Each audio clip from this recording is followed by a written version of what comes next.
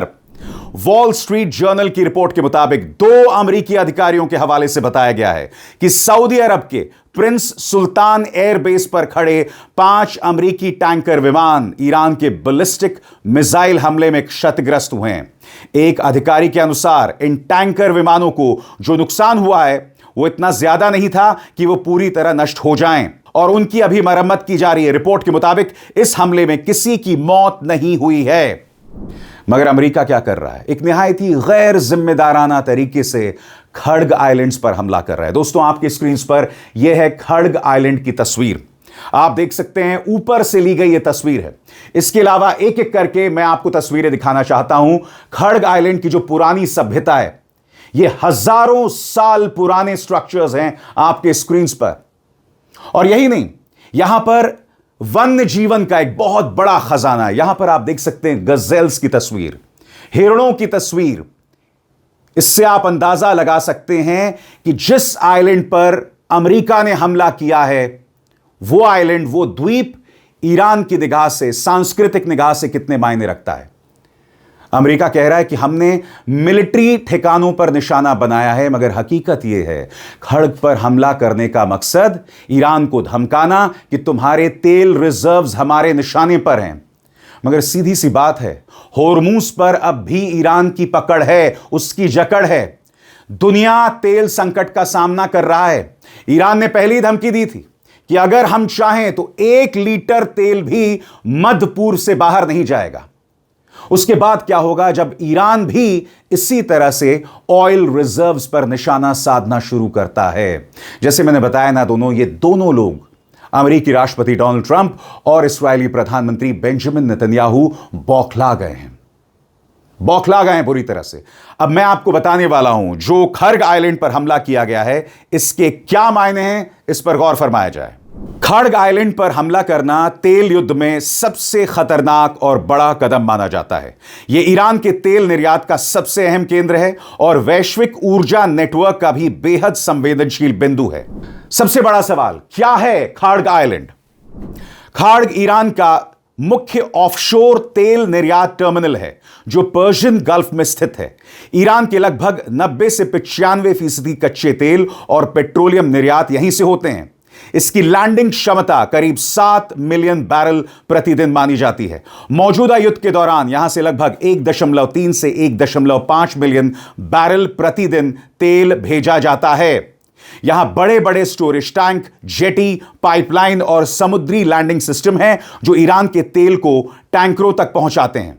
अब मैं आपको बताने वाला हूं कि यह हमला कितना खतरनाक होने वाला है। सबसे पहले ईरान के लिए गौर फरमाएं। अगर जेटी, स्टोरेज टैंक और लैंडिंग सिस्टम नष्ट हो जाएं तो ईरान का ज्यादातर तेल निर्यात तुरंत रुक जाएगा। इससे ईरान की अर्थव्यवस्था को बड़ा झटका लगेगा क्योंकि तेल उसकी मुख्य आय का स्रोत है। जब निर्यात बंद हो जाएंगे और स्टोरेज भर जाएगा तो तेल उत्पादन भी आधा तक कम करना पड़ सकता है।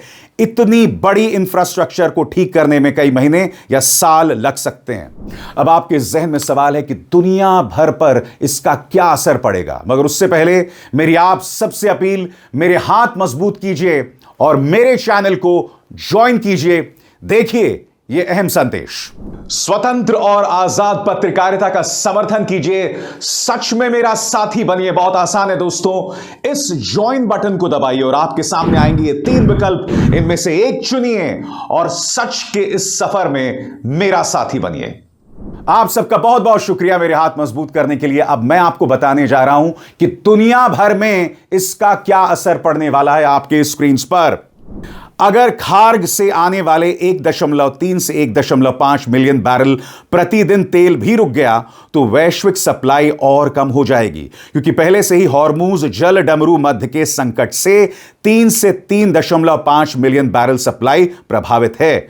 विश्लेषकों के मुताबिक इससे ब्रेंट ऑयल की कीमत $150 प्रति बैरल तक आ सकती है। $150 प्रति बैरल। और याद कीजिएगा ईरान ने क्या चेतावनी दी थी? 2 बातें कही थी कि अगर हम चाहें तो 1 लीटर तेल इस इलाके से नहीं निकलेगा, अगर हम चाहें तो $200 प्रति बैरल कीमत पहुंच सकती है। डोनाल्ड ट्रंप करना क्या चाह रहे हैं साहब?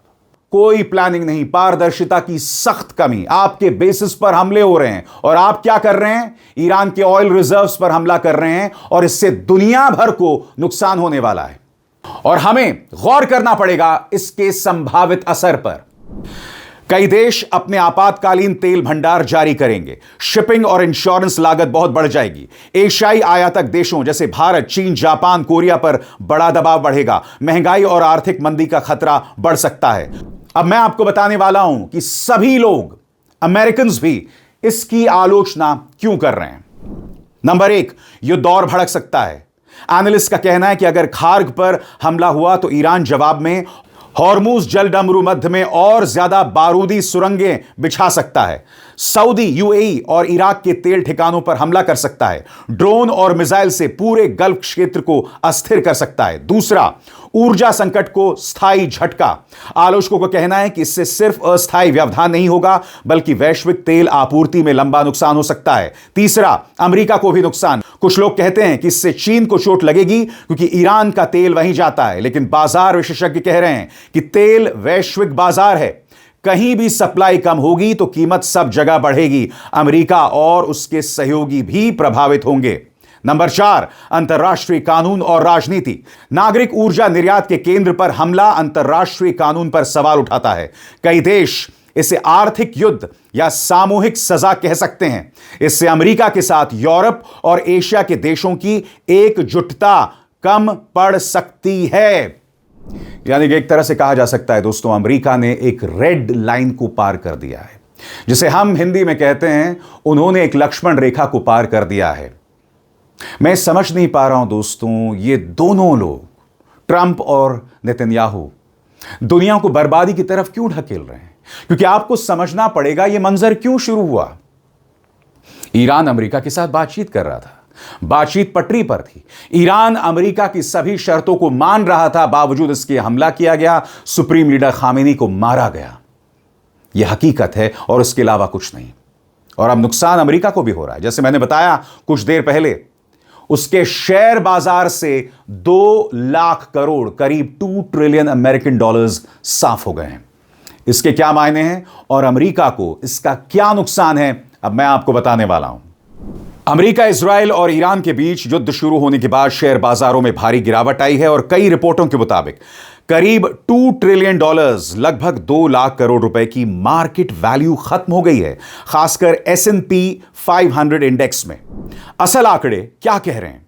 कई मार्केट विशेषज्ञों के मुताबिक S&P 500 इंडेक्स से लगभग 2 ट्रिलियन डॉलर्स की मार्केट कैप मिट गई है जब से ईरान युद्ध शुरू हुआ है। कई रिपोर्ट्स के अनुसार एक ही हफ्ते में वैश्विक शेयर बाजारों से लगभग 2.3 ट्रिलियन डॉलर्स की वैल्यू गायब हो गई है। कई विश्लेषण यह भी कहते हैं कि युद्ध बढ़ने के बाद से पूरे वैश्विक बाजार से लगभग 6 ट्रिलियन डॉलर्स तक की वैल्यू कम हो गई है। 2026 में अब तक अमेरिकी शेयर बाजार का यह सबसे खराब हफ्ता भी माना जा रहा है। इसलिए अमेरिकी शेयर बाजार से 2 ट्रिलियन डॉलर खत्म हो गए हैं। और जाहिर सी बात है, इसके कारण आपके सामने है। ईरान के साथ अमेरिका और इस्राइल का युद्ध। अगर यह नहीं होता तो जाहिर सी बात है इस कदर का नुकसान दुनिया भर के शेयर बाजार को नहीं होता। इस आंकड़े पर निगाह डालिए, दुनिया भर के शेयर बाजार को अब तक 6 ट्रिलियन अमेरिकन डॉलर्स का नुकसान हुआ है। 6 लाख करोड़ अमेरिकन डॉलर्स का नुकसान। यह बहुत बड़ा आंकड़ा है दोस्तों। मगर जाहिर सी बात है, ना ट्रंप को इसकी परवाह है, ना नेतन्याहू को। बहरहाल, भारत की बात की जाए तो एक अच्छी खबर है, मगर मैं इस चेतावनी के साथ यह खबर आपको बताना चाहता हूं कि पहले भी यह खबर सामने आई थी और फिर वो खबर गलत साबित हुई। अब यह खबर क्या कह रही है आपके स्क्रीन पर? ANI के मुताबिक Iran has allowed 2 Indian flagged liquefied petroleum gas LPG carriers to sail through the Strait of Hormuz. 4 sources with direct knowledge of the matter said Reuters. Reuters के मुताबिक 2 भारतीय तेल टैंकर्स जिसमें LPG है, उन्हें हॉर्मूज जल डमरू मध्य से जाने की इजाजत दे दी गई है। और यह अपने आप में एक बहुत बड़ी खबर है। इससे भारत में LPG की जो कमी थी, उस कमी को संबोधित किया जा सकता है। यानी कि याद कीजिएगा दोस्तों, प्रधानमंत्री नरेंद्र मोदी, जिन्होंने खामेनी की मौत पर एक भी बयान नहीं दिया, ईरान के अंदर 150 बच्चियां मर गई, एक भी बयान नहीं दिया, आखिरकार भारत में तेल को लेकर एक बड़ा संकट पैदा होने लगा, तब उन्होंने राष्ट्रपति मसूद पेजेश्कियां से बात की। और उसके बाद यह खबर आती है कि 2 बड़े बड़े भारतीय तेल टैंकर्स अब स्ट्रेट ऑफ हॉर्मूज से जा सकेंगे, वहां से उन्हें जाने की अब इजाजत मिल गई है। सबसे बड़ी बात, अगर आपने सुप्रीम लीडर खामेनी की मौत पर बयान दे दिया होता, अगर आपने अमेरिका और इस्राइल जिस तरह से उन्होंने एक तरफा हमला किया था ईरान पर, उसकी आलोचना कर दी होती, तो ईरान ने शुरू से ही भारत का समर्थन किया होता। आपने मसूद पेज़ेश्कियां से बात की, हमारी मजबूरी थी, तब जाके उन्होंने हमारे 2 बड़े तेल टैंकर्स को, 2 बड़े जहाजों को जाने की अनुमति दी। और अब भी प्रधानमंत्री इसके लिए नेहरू पर दोष बढ़ रहे हैं। मैं मजाक नहीं कर रहा हूं, सुनिए। साथियों, एक तरफ बीजेपी एनडीए सरकार किसानों को लेकर काम कर रही है, हम देश को आत्मनिर्भर बनाने में जुटे हैं। वहीं आज कांग्रेस ने एक बार फिर साबित कर दिया है कि वो किसी भी स्थिति में देश के प्रति ईमानदार नहीं है। आज युद्ध से बने संकटों के बीच भी कांग्रेस सिर्फ अफवाहें फैलाने और अपप्रचार करने में जुटी है। और मैं जरा कांग्रेस के साथियों से कहना चाहता हूं, एक काम करिए, लाल किले पर से 15 अगस्त को पंडित नेहरू जी ने जो भाषण दिए हैं, जरा भाषण सुनिए, आप सुनकर के हैरान हो जाओगे।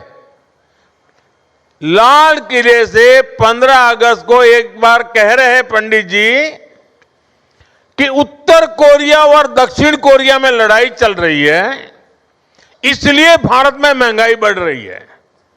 अब उत्तर कोरिया दक्षिण कोरिया कहां है और यहां पर महंगाई बढ़ने की बात नेहरू जी कह रहे थे।